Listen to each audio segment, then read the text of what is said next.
السلام عليكم ورحمة الله تعالى وبركاته. مرحبا بالجميع. أتمنى أن تكونوا في أتم الصحة والعافية. اليوم إن شاء الله سنتدرس معكم موضوعين أو تمرينين في الفيزياء بالنسبة للسنة أولى بكالوريا بيوف. إذا بطبيعة الحال ممكن الجميع يستفيد، سواء كان بالنسبة للطلبة الذين يدرسون باللغة العربية أو العادي أو اللي يدرسون باللغة الفرنسية. المهم هو أن الموضوع قد يكون مفهوم بالنسبة للجميع. إذا على بركة الله. Donc on libère un solide de masse M 500 grammes de petites dimensions sans vitesse initiale. Donc sans vitesse initiale d'un point A، يعني أنه خرجنا واحد الجسم اس من نقطة معينة أ بدون سرعة بدئية. إذا هذا الجسم هذا سينطلق من أ نحو ب ثم نحو سي ثم نحو دي. إذا on considère le plan horizontal passant par l'origine ou de l'axe OZ comme référence de l'énergie potentielle de pesanteur. إذا هنا غنعتبروا بأن هذا هي الوضعية ديال الانرجي بوتونسيال، اي طاقة الوضع الانتقالية. اذا هنا تكون تساوي الصفر، يعني ان في هذه النقطة بالذات الانرجي بوتونسيال ايكال ا زيرو في هذه النقطة التي تمر من بي و او. اذا اولا دوني ليكسبرسيون دو لينيرجي بوتونسيال. اذا صفحتي معايا دون فاسون جينيرال. دونك لينيرجي بوتونسيال سي كوا؟ Donc pour calculer l'énergie potentielle, je dois mettre à mon esprit d'abord quelle est l'expression latérale que je dois mettre. Donc l'expression c'est la suivante. Donc l'énergie potentielle c'est mg z moins z à l'origine, c'est considéré comme référence de l'énergie potentielle. Comme z en haut égale à 0, donc ça reste l'énergie potentielle c'est mg z. Voilà l'expression أو العلاقة ديال طاقة الوضع الانتقالية بالنسبة للجسم وهو ينزلق من نقطة معينة نحو B. إذا السؤال الثاني: calculer la valeur de l'énergie potentielle au point A, sachant que AB égale à 1,4 et alpha égale à 35 degrés. Donc ici, vous allez mettre l'énergie potentielle en A. C'est quoi? C'est M, G, Z en A. Donc, pour trouver Z en A, voilà. Donc, c'est la hauteur H. Donc, pour mettre, voilà, c'est MG, H. Et pour exprimer H, on a sinus de alpha, c'est H sur AB. Donc, H chez AB, sinus de alpha. Et par suite, l'énergie potentielle en A sera égale MG AB sinus de alpha. Voilà l'énergie potentielle en A. Donc il suffit de calculer ça. Donc moi j'ai trouvé 4 joules. Donc la troisième question: calculer la valeur de l'énergie mécanique au point A. Donc toujours l'énergie mécanique c'est l'énergie cinétique plus l'énergie potentielle en A. C'est quoi l'énergie cinétique? C'est 1 demi mVA au carré plus l'énergie potentielle, c'est mgz en A. Donc, puisque VA égale à 0, puisque le solide est lancé sans vitesse initiale, donc l'énergie mécanique n'est autre que cette énergie potentielle. Donc, c'est l'énergie potentielle en A. C'est-à-dire que l'énergie mécanique en A n'est autre que 4 joules. Voilà l'expression ou bien la valeur de l'énergie mécanique en A. Quatrième question: le solide se déplace de A à B sans frottement. Calculer l'énergie mécanique au point B. Alors là, il y a une remarque, c'est que comme le solide se déplace sans frottement, c'est-à-dire on va considérer que l'énergie mécanique sera conservée. Donc il y aura conservation de l'énergie mécanique. C'est-à-dire que l'énergie mécanique en sera égale à l'énergie mécanique en B. Donc, l'énergie mécanique en B, c'est l'énergie mécanique en A. L'énergie mécanique en A, c'est l'énergie potentielle déjà calculée. Donc, ça veut dire, voilà, c'est l'énergie mécanique en B, c'est-à-dire égale à quoi? 4 joules. Cinquième question. Cinquième question, on vous demande, voilà, en utilisant la variation de l'énergie mécanique, calculez la vitesse du solide au point B. Donc, puisque on a négligé le frottement entre A et P, ça veut dire que la variation de l'énergie mécanique sera égale à 0, c'est-à-dire que l'énergie mécanique en B égale à l'énergie mécanique en A. Autrement dit, l'énergie mécanique, c'est l'énergie cinétique en B, plus l'énergie potentielle en B, voilà, égale à l'énergie cinétique en A plus l'énergie potentielle en A. L'énergie potentielle en A est égale à l'énergie potentielle en B égale à 0. Donc, il reste quoi? L'énergie cinétique en B, c'est-à-dire 1 demi 1 VB au carré, est égale à l'énergie cinétique, est égale à l'énergie potentielle en A. Est égale à l'énergie potentielle en A. L'énergie cinétique en... Non, c'est pas égal à 0. Donc, l'énergie potentielle en B égale à 0. Par contre, l'énergie potentielle en A, elle est différente de 0. Donc, c'est l'énergie potentielle en A. L'énergie cinétique, je voudrais dire, en A, son vitesse initiale égale à 0. Je vous demande pardon. Donc, ça veut dire, ici, on va trouver la vitesse B qui n'est autre que 2 fois l'énergie potentielle en A, que je divise par M et je fais la racine. Donc, je fais application numérique, c'est 4 fois 2 fois sur 0,5, je trouve 4 mètres par seconde. Voilà la vitesse en B. Donc, la sixième question, on vous demande, voilà, du point B au point C, on applique une force de frottement. Donc là, il y a une force de frottement qui est toujours de sens opposé à la direction du mouvement. Calcule la vitesse de solide, voilà, calcule l'énergie mécanique, pardon, donnez l'expression du travail effectué par cette force lors du déplacement BC. Donc, on voudrait donner l'expression du travail. De travail de quelle force? De la force de frottement. Donc, ici, on va toujours s'attaquer à cette question-là en disant, voilà, le travail d'une force F. On sait que c'est le produit scalaire de la force scalaire BC. Et comme F est de sens opposé à BC, donc c'est moins F fois BC. Voilà l'expression du travail de la force. Septième question. Septième question. Donnez l'expression de la variation de l'énergie mécanique entre le point B et le point C. Donc la variation de l'énergie mécanique. Vous savez que la variation de l'énergie mécanique de B vers C n'est autre que l'énergie mécanique finale, c'est-à-dire en C, moins l'énergie mécanique en B. L'énergie mécanique, c'est l'énergie cinétique en C, plus l'énergie potentielle en C, moins l'énergie cinétique en B, moins l'énergie potentielle en B. Autrement dit, c'est l'énergie cinétique, l'énergie potentielle en C égale à 0, l'énergie potentielle en B égale à 0. Donc, il reste quoi? Il reste seulement la variation cinétique en C moins l'énergie cinétique en B. Donc, c'est quoi ça? C'est la variation de l'énergie cinétique de B vers C, qui n'est autre que 1 demi M VC au carré moins VB au carré. Voilà l'expression de la variation de l'énergie mécanique. Bien sûr, là, on va utiliser cette question pour répondre aux questions suivantes. Donc, c'était la question 8.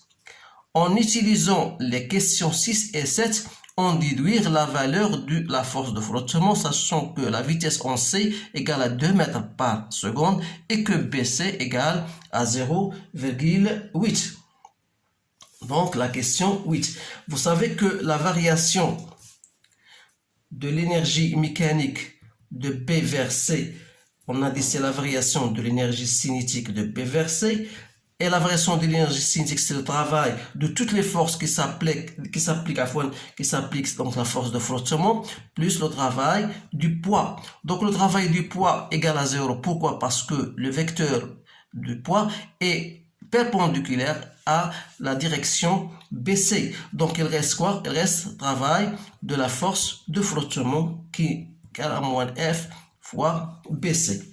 D'où, de là, je tire la variation de l'énergie cinétique. On a dit que c'est 1 demi mVC au carré VB au carré égale à moins F BC. Donc je tire F, c'est quoi? C'est 1 demi MVB au carré moins VC au carré, parce qu'il y a moins 1 dans le moins là. Donc reste quoi? BC. Vous faites l'application numérique, j'ai trouvé 3,75 newtons. Voilà la force de frottement. La question 9. La question 9, donnez l'expression de l'énergie potentielle au point D. Donc tout simplement l'énergie potentielle au point D n'est autre que M, G, Z en D, Z en O. C'est-à-dire, comme référence, c'est l'horizontale passant par le point O. Donc ça égale à 0. Donc c'est M, G, Z en D.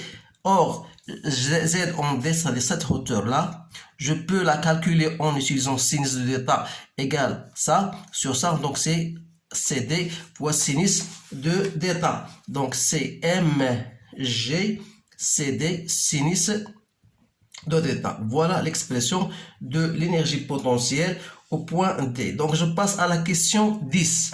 De C à D, les frottements sont négligeables. Bien sûr, le solide s'arrête au point D. Donc s'il s'arrête au point D, ça veut dire que sa vitesse est nulle au point D. Calculer la distance CD, on donne θ égale à 25 degrés. Donc qu'est-ce qu'on va appliquer? Toujours appliquer le théorème de l'énergie cinétique. La variation de l'énergie cinétique de C à D, c'est 1 demi m VD au carré moins 1 demi m VC au carré. Comme celle-ci égale à 0, donc il reste moins 1 demi m VC au carré. Donc, c'est quoi la variation de l'énergie cinétique? C'est le travail de toutes les forces. Donc, le travail du poids, bien sûr, plus le travail de frottement, c'est négligeable. Donc, il reste le travail du poids. C'est quoi le travail du poids? C'est M, G, Z de C moins Z de D. Donc, comme Z de C égale à 0, donc il reste moins mgz en D, c'est-à-dire c'est moins l'énergie potentielle en D, d'après la question précédente. Et cela indique alors qu'on a 1 demi mvc au carré égale à l'énergie potentielle en D, c'est-à-dire c'est mg cd sinus de θ. C'est-à-dire que CD n'est autre que 1 demi VC au carré que je divise par G sinus de θ. C'est-à-dire je fais l'application numérique, donc 0,5 fois la vitesse de C au carré c'est 4. Je prends 10 sinus de 25 degrés, j'ai trouvé 0,47 mètres. Voilà la réponse à cette question. Donc il nous reste maintenant comparer la question 11, comparer l'énergie mécanique au point A avec l'énergie mécanique au point D. Donc, pour répondre à cette question-là, voilà l'énergie mécanique en A. Donc, l'énergie mécanique en A n'est autre que l'énergie potentielle en A. Pourquoi? Parce que l'énergie cinétique était nulle. Donc, on a trouvé mgza. Alors que l'énergie mécanique en D, c'est l'énergie cinétique en D plus l'énergie potentielle en D. Donc l'énergie potentielle en D, parce que l'énergie cinétique en D est nulle. Donc c'est mgzd. Donc comme ZA est supérieur à ZD, ça veut dire que l'énergie mécanique en A est supérieure à l'énergie mécanique en D. Autrement dit, ça veut dire que la variation de l'énergie mécanique est différente de 0, c'est-à-dire qu'il n'y a plus conservation, donc pas de conservation de l'énergie mécanique. Et ceci, bien sûr, il est dit au frottement. Maintenant, je vais passer à l'exercice en chimie. Vous avez un autre exercice en chimie. Donc, les questions, voilà. Je vais passer à l'exercice en chimie. Voilà, on vous dit, voilà. Je vais lire. Bien sûr, vous pouvez faire une pause et vous faire, bien sûr, répondre aux questions et vous faites la comparaison entre vos réponses et les miennes. Donc, le chlorure de cuivre 2 est un composé ionique de formule CuCl2. On prépare une solution en dissolvant une masse M de ce composé dans 250 ml d'eau sans variation de volume. Donnez l'équation de dissolution de CuCl2 dans l'eau. Donc, cette question-là, c'est banal, c'est facile. Donc, vous avez CuCl2.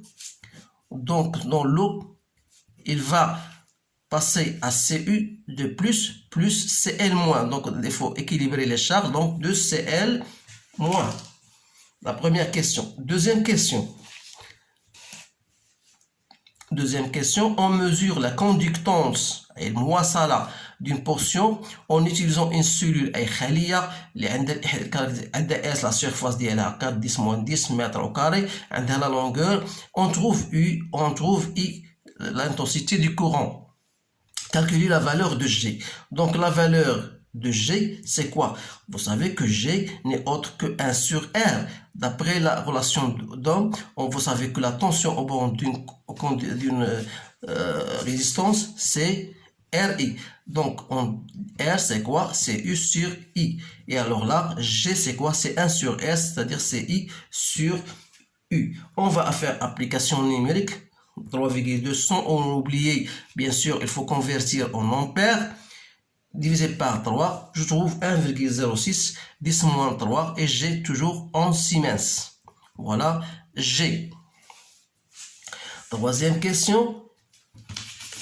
Donnez l'expression de G en fonction de sigma, S et L. Sigma, c'est la conductivité. Donc, 2, vous savez que G égale à K sigma. K, c'est la constante de la cellule, donc c'est S sur L fois sigma. Voilà, G en fonction de S, L et sigma. Donc, de 2, donc de 3. Calculer la valeur de la conductivité sigma. Donc, pour sigma, c'est quoi? Donc, sigma, c'est G, L, que je divise par S. Donc, c'est 1,06 10 moins 3 fois 2 10 moins 2 que je divise par 4 10 moins 4. Donc, j'ai trouvé 0,053 Siemens mètre moins 1. Voilà la valeur. On va passer maintenant à la question 2,4. Donnez l'expression de sigma en fonction des concentrations des ions présents dans la solution, ou bien en solution. Vous savez que les ions présents en solution, c'est Cu et Cl-. Donc sigma, c'est toujours, on fait la somme des lambda I, xi, c'est-à-dire c'est lambda de Cu fois la concentration de Cu plus lambda de Cl-, la concentration de Cl-. Donc voilà son expression. Deuxième de 5, calculer la concentration de Cu+. Donc pour déterminer la concentration de Cu+, vous remarquez d'après la réaction chimique, la réaction de dissolution, que si vous avez 1 mol de Cu+, ça nécessite 2 mols de Cl-. C'est-à-dire que la concentration de Cl-, ça vaut 2 fois la concentration de Cu+. C'est-à-dire, lorsque vous faites calculer sigma, donc sigma c'est quoi? C'est lambda de Cu+, fois la concentration de Cu+, qu'on a dit, plus lambda de Cl-, la concentration de Cl-. Donc, comme si je reste lambda Cu+, voilà la concentration de Cu+. Plus lambda Cl-, la concentration de Cl-, c'est 2 fois la concentration de Cu+. Donc, je vais factoriser plutôt غادي نعمل يعني lambda de CE2 plus 2 fois lambda de Cl- fois la concentration de Cu2+. Et par suite, la concentration de Cu2+ n'est autre que sigma sur lambda Cu2+ plus 2 fois lambda de Cl-. Donc, c'est 0,053 sur 10,76 plus 2 fois 7,63 10 moins 3. Donc le résultat, c'est vous allez obtenir, c'est mol par mètre cube. Donc pour obtenir le résultat en mol par litre, vous devez multiplier par 10 moins 3. Donc vous allez trouver la concentration de Cu2+. J'ai trouvé moi 10 moins 3 mol par litre. Voilà. Finalement, on veut dire en déduire la masse du composé Cu2. Vous savez que la concentration, c'est le nombre de moles sur le volume, ce qui dit masse sur masse molaire fois V. Donc la masse n'est autre que Cm fois V. Donc il suffit de trouver la masse molaire de CuCl2, c'est-à-dire c'est la masse molaire de Cu plus 2 fois la masse molaire de Cl, c'est-à-dire 63,54 plus 2 fois 35,45, j'ai trouvé 134,44 grammes par mol. Et finalement, il reste donc M, c'est quoi? C'est CmV, donc c'est 2, 10 moins 3 fois 134,44 fois 0,250. Donc j'ai trouvé moi 0,067 grammes, ou plutôt 67 mg. Donc voilà la réponse à ces deux exercices. أظن بأنهم تمرينين مهمين جدا. إذا لابد أن تعيدوا هذه التمارين بعد بطبيعة الحال، تعيدوهم مرة وجوج مرات حتى باش يمكن تستوعبوا هاد لي نوسيون هادو، لأنهم تريز انتريسون. إذا إلى أمل اللقاء بكم في حصة قادمة إن شاء الله. أتمنى لكم التوفيق، والسلام عليكم ورحمة الله تعالى وبركاته.